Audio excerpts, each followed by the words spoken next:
Hello everyone, welcome or welcome back to my YouTube channel, A Young Homeopath. Hope you all are doing well. So, as you all know, in this video we are going to know about scope and limitation of homeopathic materia medica. उससे पहले भी हमें ये पता होना चाहिए what is materia medica and what is homeopathic materia medica. Okay. So materia Medica क्या है? किसी भी ड्रग का या फिर तो किसी भी मेडिसिन के बारे में सारी जानकारी एक बुक के अंदर होना, या फिर तो बहुत सारे मेडिसिन के बारे में उसकी प्रिपरेशन से लेकर उसके साइन एंड सिम्टम्स तक, उसके यूजेस तक सारी चीज़ें एक बुक में लिखी हुई रहना, उसे हम कहते हैं मटीरिया मेडिका. लेकिन होम्योपैथिक मटीरिया मेडिका का क्या मतलब है कि यहाँ पर एक एडिशनल चीज़ आ जाती है कि हम हमारी मेडिसिन को ह्यूमन्स के ऊपर प्रूव करते हैं. देन उसके बाद जो साइन एंड सिम्टम्स आते हैं उन सबको हम एक सिस्टमिक मैनर के अंदर रिकॉर्ड करते हैं और उस रिकॉर्ड को, उस बुक को हम कहते हैं होम्योपैथिक मटीरिया मेडिका. तो जो स्कोप्स ऑफ मटीरिया मेडिका है उसे मैंने कुछ टाइप्स के अंदर या फिर तो कुछ पॉइंट्स के अंदर डिवाइड किया है, जिससे कि हमें पढ़ने में आसानी रहेगी और इसे समझने में भी आसानी रहेगी. सो फर्स्ट थिंग कि जो स्कोप्स है, ठीक है, वो मेनली यहाँ पर आप स्क्रीन पर देख रहे हो इतने हैं. So first one which is a human drug proving, second one which is susceptibility of the person और the patient, then a large number of the drugs in the materia medica, treatment before pathological changes take place, drug are dynamic. So homeopathic drugs are dynamic, so we can do the pre-nosological diagnosis and we can cure the patient before the disease will take place. Then second thing है यहाँ पर कि huge number of the subjective symptoms we have, right? So ये सारे एक scope का overview है. Then limitations कितनी है? Limitation of materia medica है वो इस तरीके से है कि unimaginary vast, the materia medica is unimaginary very much vast. Then no proving records for the pathological changes, and present mode of the homeopathy is not the traditional homeopathy. Clinical symptoms and toxins as a medicine. ठीक है, सो ये इतने points आप exam में भी देख सकते हो. अब एक एक पॉइंट को हम डिटेल में देखेंगे. Is a human drug proving. जो स्कोप्स ऑफ मटीरिया मेडिका है उसमें फर्स्ट है human drug proving. So in homeopathy symptoms are collected by the proving on the healthy human being of the various age groups in both sexes and of the different constitutions. ठीक है, so first thing यहाँ पर है कि जो homeopathy है वो humans के ऊपर ड्रग प्रूविंग करता है, जबकि जो दूसरे सारे सिस्टम्स हैं लाइक एलोपैथी है और दूसरे भी जो भी सारे सिस्टम्स हैं वो जो लोअर एनिमल्स हैं उनके ऊपर अपनी ड्रग्स को प्रूव करते हैं. लेकिन जो होम्योपैथी है वो यहाँ से ही अलग एक चीज़ है कि हम हमारी मेडिसिन को हेल्थी ह्यूमंस के ऊपर प्रूव करते हैं, ना कि जो सिक ह्यूमंस है उनके ऊपर, ना कि कोई लोअर एनिमल्स के ऊपर लाइक रेड है या फिर तो कोई भी लोअर एनिमल्स. सेकेंड थिंग कि हम जो हमारी मेडिसिन है उसे सारे एज ग्रुप्स, दैट मीन्स कि चिल्ड्रंस के ऊपर भी हम प्रूव कर सकते हैं, एडल्ट्स के ऊपर भी और ओल्ड पीपल्स के ऊपर भी हम प्रूव कर सकते हैं. इसीलिए जब आप मटीरिया मेडिका पढ़ोगे तो आपको दिखेगा बहुत सारी मेडिसिन के अंदर कि वो सिर्फ एक मेडिसिन अलग अलग एज ग्रुप के पेशेंट्स के लिए अलग अलग तरीके से काम करती है. लाइकवाइज कि अगर हम एक एग्जांपल मिले कालकेरिया काप का, तो अगर वो हमारे पास बीबी आता है कालकेरिया काप का, तो उसके कुछ अलग सिम्टम्स रहेंगे, लाइक कि वो बहुत ज़्यादा ओबीज होगा, उसकी जो फिजिकल हेल्थ है या फिर तो फिजिकल जो उसका ग्रोथ है वो धीरे धीरे हो रहा होगा. उसके बाद आगे चलते हुए अगर कोई एडल्ट है, अगर फीमेल है तो उसके मेंसेस बहुत ज़्यादा लेट होंगे, अगर कोई मेल है तो उसे बहुत ज़्यादा वो बहुत ज़्यादा ओबीस होगा, उसका कन्फ्यूजन रहेगा उसे. और ओल्ड पीपल्स के अंदर भी कुछ अलग तरीके के सिम्टम्स आते हैं सिर्फ कालकेरिया काप के. ठीक है, सो इसीलिए हम हमारी मेडिसिन को अलग अलग एज ग्रुप्स के अंदर भी प्रूव करते हैं, देन बोथ सेक्सेस के ऊपर भी प्रूव करते हैं, मेल्स एंड फीमेल्स के अंदर, and different constitution. So constitution की वजह से ही हमें पता चलता है कि ये एक स्पेसिफिक मेडिसिन का कॉन्स्टिट्यूशन इस तरीके का हो सकता है. और आप आगे जाकर पढ़ोगे कि जो ग्रुप स्टडीज है उसके अंदर जो अलग अलग तरीके के ग्रुप्स है उनका स्पेसिफिक कॉन्स्टिट्यूशन है. ठीक है, सो इसी वजह से ड्रग प्रूविंग की वजह से ही हमें ये सारी इन्फॉर्मेशन मिलती है, right. Now, without clearly knowing the pathogenesis of the drug substances, especially its effect on the healthy human being, it is not a relation to apply it for the curative purpose, right? अब यहाँ पर एक चीज़ है जो कि हेनेबिंग ने खुद ने कही थी कि जहाँ तक हम किसी भी ड्रग सब्सटेंस का, किसी भी सब्सटेंस का, राइट, वो ड्रग बनने से पहले भी सिर्फ एक गुड सब्सटेंस का अगर हमें पैथोजेनेसिस, अगर उसके बारे में हमें कुछ भी पता नहीं है, तो उसे हम हेल्दी ह्यूमन बीइंग के ऊपर या फिर तो किसी भी सिक ह्यूमन के ऊपर भी हम उसे अप्लाई नहीं कर सकते for the sake of curation, right. Likewise कि हम किसी भी चीज़ के बारे में जानते ही नहीं हैं तो हम उसे क्योरेटिव पर्पस के लिए किसी पेशेंट के ऊपर ट्राई नहीं कर सकते. This make homeopathy is a different pathy from the others, right. And allopathic drugs are approved on the lower animals, so that animals are having a different anatomy and physiology from the human side. अब जो कोई red है या फिर तो कोई dog है, cat है, उन सबकी एनाटमी और फिजियोलॉजी हमसे अलग है. ठीक है, तो हम लाइक उनके ऊपर हमारी ड्रग्स प्रूव करेंगे तो हमें वो सारे सिम्टम्स नहीं मिलेंगे जो कि हमें किसी ह्यूमन के ऊपर प्रूव करने से मिलते हैं, राइट. सो इसीलिए होम्योपैथी एक अलग पैथी है from the other pathies, right, from most awfully allopathy. So we can now totally depending on the animal proving. अगर we can not totally depending on the animal proving, right. जो homeopathy है उसके अंदर animals पे भी prove किया जाता है मेडिसिन को, और इवन दो प्लांट्स के ऊपर भी हम प्रूव करते हैं हमारी मेडिसिन को, लेकिन वो ऐसी कंडीशंस में जबकि हमने ह्यूमंस के ऊपर सारी मेडिसिन को प्रूव कर लिया है, लेकिन उसके बाद हमें बहुत ज़्यादा सिम्टम्स आ रही है, हम उस चीज़ को क्लियरिफाई करने के लिए एनिमल्स के ऊपर भी प्रूविंग करते हैं, और इसीलिए होम्योपैथी एनिमल्स को भी दी जाती है. इवन तो होम्योपैथी प्लांट्स को भी हम दे सकते हैं, सो इसीलिए हम प्लांट्स के ऊपर भी प्रूविंग करते हैं. ठीक है, so it can not give right and accurate results. Also we can not depending on the sick proving plant proving, right. अब हम सिक प्रूविंग भी नहीं कर सकते, राइट. सिर्फ हम उसके ऊपर डिपेंड नहीं रह सकते, सिक प्रूविंग तो हम बिल्कुल भी नहीं करते, लेकिन प्लांट प्रूविंग हम करते हैं, लेकिन उसके ऊपर हम पूरी तरीके से डिपेंड नहीं रह सकते, राइट. सो ये पॉइंट हुआ कि scopes of materia medica, right. How the homeopathic materia medica is different from other materia medicas. Right. अब सेकंड जो पॉइंट था विच इज ससेप्टेबिलिटी। जो ससेप्टेबिलिटी होती है वो एक ऐसी एनर्जी है या फिर तो वो एक ऐसी कंडीशन है जब पेशेंट को कोई भी डिजीज होती है। दैट मीन्स कि अगर हमारी ससेप्टेबिलिटी बहुत ज़्यादा लो है तो हमें जो डिजीज है वो हो सकती है। या फिर तो दूसरे वर्ड्स में ये कह सकते हैं कि ससेप्टेबिलिटी एक ऐसी चीज़ है जिसकी वजह से हमें साइन एंड सिम्टम्स दिखते हैं। Okay, so susceptibility is differ from person to person. अब ससेप्टेबिलिटी जो होती है वो एक पर्सन से दूसरे पर्सन के अंदर अलग अलग होती है। इवन दो जो पेशेंट है या फिर तो जो कोई पर्सन है उसके चाइल्डहुड के अंदर उसकी ससेप्टेबिलिटी अलग हो, उसके एडल्टहुड के अंदर उसकी ससेप्टेबिलिटी अलग होगी। ठीक है, इसीलिए हम ससेप्टेबिलिटी के अकॉर्डिंग हमारी पोटेंसीज को देते हैं। ठीक है, so we can get a wide range of the symptom in the proving, right, because कि हर एक पर्सन की ससेप्टेबिलिटी अलग है। सो अगर हमने एक पेशेंट के अंदर हमारी ड्रग को प्रूव किया तो उसके अंदर कुछ सिम्टम मिलेंगे, सो दूसरे पर्सन के अंदर अगर हम प्रूव करेंगे तो हो सकता है कि उससे ज़्यादा हमें सिम्टम्स मिले, right. Hence we avail our opportunity to apply on the sick individual in various condition, right. अब सेम वे जब हमने उन सारी चीज़ों का रिकॉर्ड ले लिया, जो ड्रग प्रूविंग हमने की उसके बाद उन सब का रिकॉर्ड हमने ले लिया।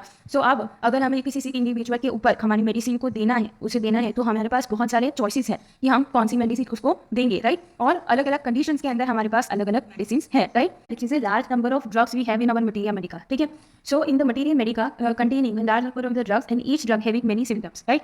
अब एक सिम्टम के लिए भी हम कोई एक मेडिसिन देते हैं। लाइकवाइज की कोई फॉर एग्जाम्पल इकोनाइट है, तो अगर किसी पेशेंट को फियर एंड फ्लाइट की वजह से सारी चीज़ें होती है, सारे सिम्टम्स आते हैं, तो उस एक सिम्टम को लेकर भी हम मेडिसिन दे सकते हैं, राइट। कि कोई मेडिसिन ऐसी है जिसके अंदर की सिर्फ और सिर्फ पस आता है, राइट। सो उस एक सिम्टम के अकॉर्डिंग भी हम मेडिसिन दे सकते हैं। सो इसीलिए हमारे पास बहुत सारी ड्रग्स हैं और उसके अंदर भी बहुत सारे सिम्टम्स हैं। सो हमारे पास बहुत सारी चॉइसेस हैं, right. So there is a no difficulty in selecting the similar for the disease condition, right? So we have medicine for the almost all the complaint or diseases, right? जैसे कि मैंने आपको आगे समझाया कि किसी एक सिम्टम को लेकर भी आप मेडिसिन दे सकते हो। कोई भी एक कंप्लेंट या फिर तो कोई भी डिजीज के लिए हमारे पास बहुत सारी ड्रग्स हैं और उसके अंदर से भी आपको सिमिलिमम चूज करना है, राइट। सो आपके पास बहुत सारी चॉइसेस होंगी तो आप अच्छे से एक सिमिलिमम उस कंडीशन के लिए, उस पेशेंट के लिए चूज कर सकते हो और उसे दे सकते हो। We do not prescribe medicine for the disease but our medicine can cure a whole person, right. ये एक फंडामेंटल थिंग है होम्योपैथी का कि हम किसी भी डिजीज को क्योर नहीं करते लेकिन हम पूरे पर्सन को क्योर करते हैं। दैट मीन्स कि होम्योपैथी में ऐसा माना जाता है कि कोई भी जो डिजीज है या फिर तो कोई भी एक सिक पेशेंट हमारे पास आया है तो उसे कोई एक डिजीज का नाम दे देना is not right way, right. हम इस तरीके से देखते हैं कि अगर पेशेंट सिक है दैट मीन्स कि उसका मेंटल, स्पिरिचुअल, सोशल जो सारा प्लेन है वो सब कुछ खराब हो चुका है, तो हम उन सारी चीज़ों को ठीक करते हैं, ना कि कोई डिजीज के नाम को हम ठीक करते हैं। By the large number of the drugs, we have many choices to choose the exact similar medicine for the particular complaint, right? So ये था हमारा थर्ड पॉइंट की large number of the drugs we having in our materia medica. So now fourth जो point है वो है treatment before pathological changes take place. So pathological changes क्या है कि क्रॉस चेंजेस या फिर तो कोई माइक्रोस्कोपिक चेंजेस। दैट मीन्स कि फॉर एग्जांपल कि हमारे पास कोई ऐसा पेशेंट आता है जिसको कि लाइक कि उसको सिस्टिक किडनी डिजीज है, ठीक है, उसकी किडनी के अंदर सिस्ट हो गई है, तो हम उस कंडीशन से पहले भी जो ये पूरी कंडीशन है, जो ये ग्रॉस फीचर है, सिस्ट हुई है, उससे पहले भी हम कंडीशन को ठीक कर सकते हैं, राइट। अब पैथोलॉजिकल चेंजेस क्या है कि हम होम्योपैथी में ऐसा मानते हैं कि जो वाइटल फोर्स है वो जब डिरेंज होता है, राइट, तब उसके अंदर सिम्टम्स नहीं आते, लेकिन वो डिरेंज एक हद तक वो डिरेंज होगा, एक हद तक वो खराब होगा, उसके बाद वो अपना रिफ्लेक्शन देता है बाहर की बॉडी के ऊपर, ठीक है। सो जो सिस्ट हुई है वो एक रिफ्लेक्शन है वाइटल फोर्स का, लेकिन हम जब वाइटल फोर्स डिरेंज हुआ है स्टार्टिंग में ही हम जो डिजीज है उसे पहचान कर पूरे पर्सन को क्योर कर सकते हैं। The drug proving the medicine is discontinued before any organic changes take place. That means कि जब ड्रग प्रूविंग हम करते हैं तब हम किस हद तक ड्रग प्रूविंग कर सकते हैं। सो हम ड्रग प्रूविंग तब तक ही करते हैं जब तक कि कोई क्रॉस फीचर्स हमें नहीं दिखते।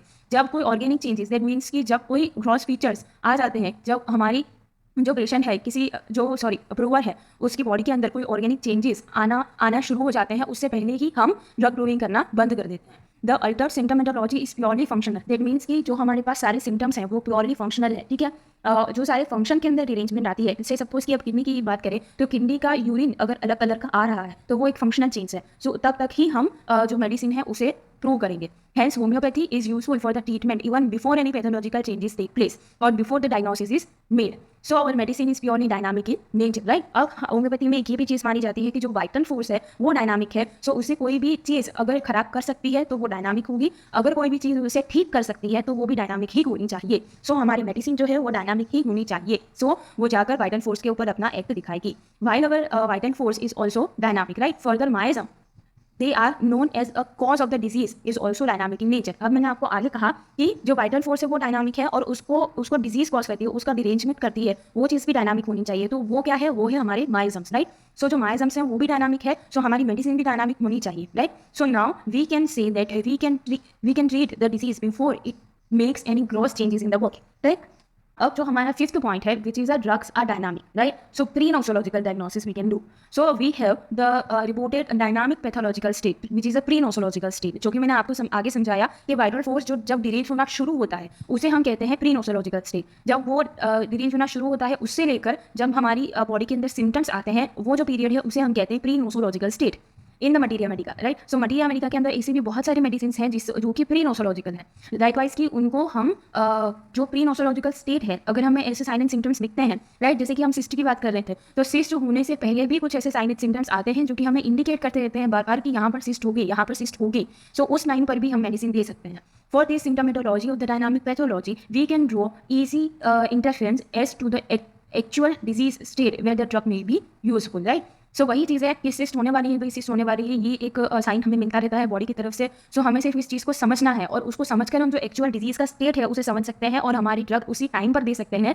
सो उसकी वजह से सिस्ट वहाँ पर ना हो और जो सारे सिम्टम्स जो पेशेंट को छोटे छोटे सिम्टम्स आ रहे हैं वो भी ठीक हो जाए. So whatever may be the disease, if we got the symptom of the dynamic pathology of the drug in that particular patient, then we can safely administrate the medicine. That means कि अब यहाँ पर ये चीज़ आती है कि जो हमारी मटीरिया मेडिका की ड्रग्स हैं उसके अंदर जो सिम्टम्स हमें लिखे हुए हैं, जो हमें दिख रहे हैं, ठीक है, वो जो सिम्टम्स अगर एक्जैक्टली वही सिम्टम्स हमें किसी पेशेंट के अंदर दिखते हैं और वो जो पेशेंट हमें लाइकवाइज की बता रहा है कि मुझे ये डिजीज़ है, वो डिजीज़ है, लेकिन वो डिजीज़ का नाम उस मेडिसिन के अंदर, मटीरिया मेडिका के अंदर नहीं लिखा हुआ, ठीक है, लेकिन फिर भी हम वो चीज़ दे सकते हैं. अगेन वही बात आती है कि हम जो होम्योपैथ है वो कभी भी डिजीज़ के नाम के ऊपर उसे क्योर नहीं करते, हम भी सिर्फ पेशेंट को क्योर करना है. तो पेशेंट अगर आपको ऐसे सिम्टम्स दे रहा है, पेशेंट अगर आपको बोल रहा है कि मुझे फीवर एंड फ्लाइट से ये सारे सिम्टम्स आए हैं, अगर पेशेंट बोल रहा है कि मुझे 2 to 4 AM के अंदर सारे जो सिम्टम्स हैं वो एग्रावेट होते हैं, सो हम एकोनाइट बिल्कुल दे सकते हैं, राइट? सो यही चीज़ बताई गई है यहाँ पर as a scope of materia Medica.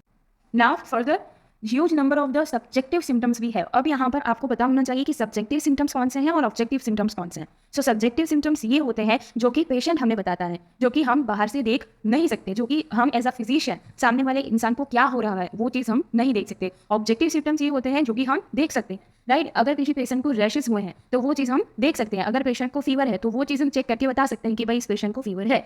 लेकिन अगर पेशेंट को अपने स्टमक के अंदर एसिडिटी लग रही है, अगर उसे चेस्ट बर्न हो रहा है, तो वो चीज़ हम कभी भी बाहर से नहीं देख सकते. वो एक सब्जेक्टिव सिम्टम्स है. अगर पेशेंट को हेडेक हो रहा है, अगर पेशेंट को थ्रोबिंग हेडेक हो रहा है, फ्रंटल हेडेक हो रहा है, तो वो चीज़ सिर्फ और सिर्फ पेशेंट ही हमें बता सकता है और उस ऐसे सिम्टम्स को हम कहते हैं सब्जेक्टिव सिम्टम्स, राइट? सो हमारे पास बहुत सारे सब्जेक्टिव सिम्टम्स हैं इन द मटीरिया मेडिका. सो अगर कोई पेशेंट अगर आपको डायरेक्टली ये बोलता है कि भाई मुझे फ्रंटल हेडेक, थ्रोबिंग टाइप का हो रहा है, तो ये एक स्पेसिफिक साइन है इन द बेलाडोना, राइट? कि भाई थ्रोबिंग हेडेक होगा पर्टिकुलरली इन द फ्रंटल्स और पेशेंट को ऐसा लगेगा तो थाउजेंड्स ऑफ हैमर उसके ऊपर नॉक कर रहे हैं, राइट? तो ये एक सब्जेक्टिव सिम्टम, ये एक स्पेसिफिक सब्जेक्टिव सिम्टम हमें बेलाडोना में मिलता है for the acute conditions, right? So homeopathic materia medica is only materia medica among all the pathies which has accompanies the largest number of the subjective symptoms, right? अब जो देखिए subjective symptoms जो है वो patient हमें बताता है. तो अगर हमने हेल्दी ह्यूमंस के ऊपर प्रूविंग करी होगी तभी वो जाकर हमें बता सकेगा कि भाई मुझे ये मेडिसिन लेने के बाद ये सारे सिम्टम्स आते हैं. अगर हमने कोई लोअर एनिमल के ऊपर, अगर हमने रेड के ऊपर भी ये चीज़ की होती, हमारी ड्रग को प्रूव किया होता, तो वो रेड आकर हमको ये नहीं बता सकता था कि भाई मुझे हेडेक हो रहा है, राइट? सो ये चीज़ यहाँ पर है कि होम्योपैथी क्यों एकदम अलग है सारी पैथीज से, which are collected from the human proving. And subjective symptoms are those symptoms which is told by the patient, that means they are not observe from the outer part of the body. Only patient can feel that and patient can tell you कि मुझे ये हो रहा है. While receiving a case, the patient usually narrate his subjective symptoms, right? अब कोई patient आएगा आपके पास तो वो सबसे पहले आपको यही चीज़ बोलने वाला है कि भाई मुझे यहाँ पर पेन हो रहा है. तो इस तरीके से कोई भी पेशेंट आपके पास आएगा तो वो सबसे पहले आपको सब्जेक्टिव सिम्टम ही देगा. As the drug have been proved on the human beings, the exact sensation, location, modality and concomitant are collected. Right? अब जो ह्यूमन प्रूविंग्स होती है उसके अंदर हम इन चारों चीज़ों को सबसे पहले देखते हैं. सेंसेशन क्या हो रहा है, हम भाई पेन हो रहा है थ्रोबिंग टाइप का. लोकेशन कहाँ पर है, फ्रंटल में है. मोडालिटी क्या है कि भाई ओपन एयर में जाता हूँ तो अच्छा हो जाता है, कहीं गर्माहट में रहता हूँ तो मुझे बहुत ज़्यादा दुखने लगता है, ठीक है, ये होगा उसकी मोडालिटी. कॉन्कोमिटेंट क्या है, वो डिपेंड करता है कि कोई मेडिसिन के अंदर कॉन्कोमिटेंट है या नहीं है, कोई कंडीशन के अंदर है या नहीं है, ठीक है. सो ये सारी चीज़ें हमें ड्रग प्रूविंग के अंदर भी देखनी है और सेम टू सेम चीज़ हमें अगर कोई आपके पास पेशेंट आता है तो उसके अंदर भी देखनी है. सो देयर अगर no difficulty to choosing nearest similar, right? So अभी सेम टू सेम LSMC कहते हैं हम इसको, location, sensation, modality, concomitant. So LSMC अगर किसी मेडिसिन का किसी पेशेंट के अंदर सिम टू सिम मिल रहा है तो आपको वही मेडिसिन देनी है, वही मेडिसिन सिमिलम है, राइट? ये जो सारे स्कोप्स थे वो खत्म हो गए, जो अब हम पढ़ेंगे जो limitations of the material America है वो। सो उसके अंदर सबसे पहली चीज़ है विच इज़ अनइमेजिनरी पास्ट। जो मटीरियल अमेरिका है, आगे हमने उसके अंदर देखा कि उसके अंदर एक मेडिसिन के अंदर बहुत सारे सिम्टम है और हमारे पास बहुत सारी मेडिसिन भी है। सो जो मटीरियल अमेरिका है वो अनइमेजिनरी बहुत ज़्यादा वास्ट है। सो एक पर्सन इन सारी चीज़ों को याद नहीं रख सकता, राइट। हमें किसी मेडिसिन के 2 या 4 सिम्टम्स याद रहते हैं, सारे के सारे सिम्टम्स हमें याद नहीं रहते। So homeopathic materia medica is unimaginary vast. One can very well assess its vastness by studying every medicine, right? अब अभी आप अगर सेकंड ईयर में हो तो आप कुछ मेडिसिन को पढ़ोगे, लाइक 50 मेडिसिन को पढ़ोगे। थर्ड ईयर में आओगे तो बहुत ज़्यादा तो आप 75 मेडिसिन को पढ़ोगे। फोर्थ ईयर में आओगे बहुत आप 100 मेडिसिन को पढ़ोगे। लेकिन मटीरिया मेडिका में सिर्फ 100 मेडिसिन नहीं है। मटीरिया मेडिका के अंदर मोर देन 400 to 600 या फिर ये भी कम होगा, उससे भी ज़्यादा मेडिसिन है और उसके अंदर भी बहुत सारे सिम्टम्स हैं। सो इन सारे सिम्टम्स को, इन सारी मेडिसिन को कोई भी इंसान एक्जैक्टली याद नहीं रख सकता।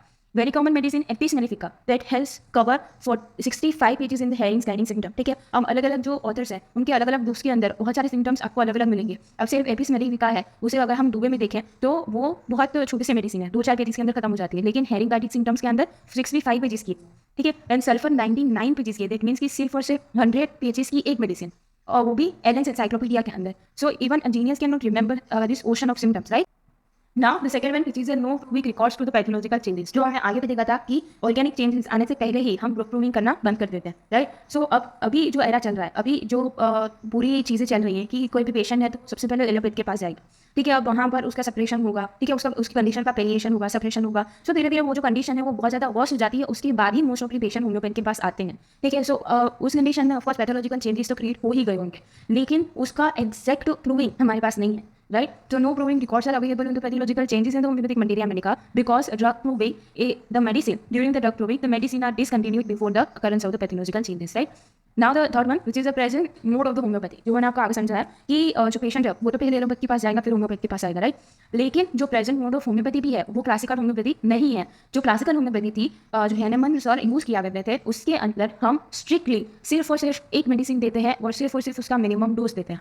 लेकिन आज का जो कंडीशन है उसके अंदर बहुत सारे अलग अलग टाइप्स हो गए हैं होम्योपैथी की भी। लाइकवाइज की कोई जो पेशेंट, कोई जो फिजिशियन है वो सिर्फ माइंड स्टडी करता है, ठीक है। कोई जो पेशेंट है वो सिर्फ और सिर्फ डिजीज को क्योर करता है, लाइक थेराप्यूटिक स्टडी करता है।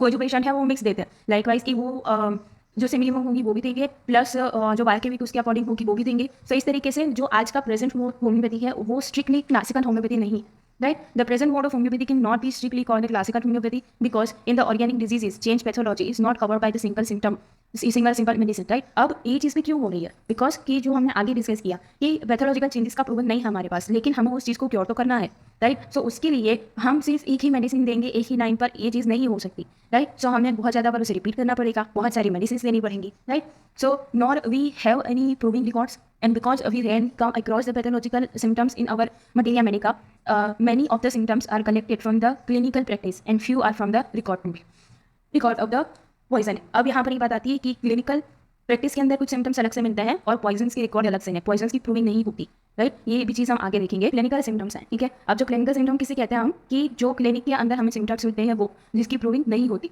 लाइकवाइज की कोई मेडिसिन हमने दी है तो उसके कुछ अलग सिम्टम वो क्योर कर देगी, ठीक है, पेशेंट के अंदर, तो उसे हम कहते हैं क्लिनिकल सिम्टम। लेकिन ड्यूरिंग ड्रग प्रूविंग हमें ऐसे कोई भी सिम्टम उस पर्टिकुलर मेडिसिन के लिए नहीं मिले, राइट। सो ऐसे सिम्टम्स को हम कहते हैं clinical symptom. So in many materia medicas we have lots of clinical symptoms, क्योंकि clinical symptoms are those symptoms which do not seen during the drug proving, but during the day-to-day clinical practice, some homeopaths are having symptoms which do not related with a particular disease. So, for example, a patient comes with the complaint of GIT trouble, similar to the Nux vomica. We prescribe Nux vomica to the patient, and the next day patient come with relief of not only the GI complaint but also the backache.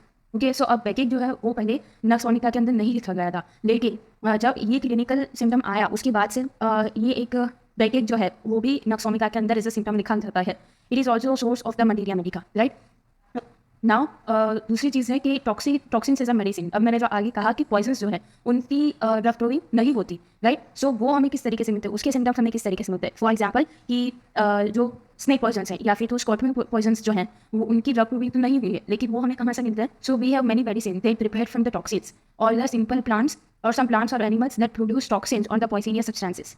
When they are in the crude form, they are highly toxic for the human body. But when they potentize their substances and make them dynamize, their toxins effect are removed and they use as a medicine for the same symptoms which is produced by in the crude form. अब यही चीज़ सारी जो medicine है उसके अंदर होती है कि क्रूड फॉर्म के अंदर कोई भी जो सब्सटेंस है वो जिस तरीके के सिम्टम्स देता है, सेम चीज़ जब हम उसी क्रूड सब्सटेंस को प्रोटेक्टाइज करके किसी पेशेंट को देते हैं तो वो वही सिम्टम्स को क्योर कर देता है, इसलिए हम कहते हैं doctrine of signature. But the problem is that we don't have the proper proving of the toxic substances. जो सारे टॉक्सिन्स हैं वो एक्सीडेंटली प्रूव हुए, right? So some drugs are like Naja, Nicotine, Tarantula. The case of these medicines are prepared from the snake poisons or scorpion poisons. लेकिन उनका proving हमारे पास नहीं है। ओके, सो ये सारी जो बातें थी अबाउट द स्कोपिंग लिमिटेशंस वो सारी आई होप कि आपको अच्छे से समझ में आई होंगी। And if you like this video then please like my channel, subscribe to my channel, and also if you like any video the specific topic then you can tell me in the comment section. As well as you can DM me on my IG account, link is in the description box. And thank you so much for watching.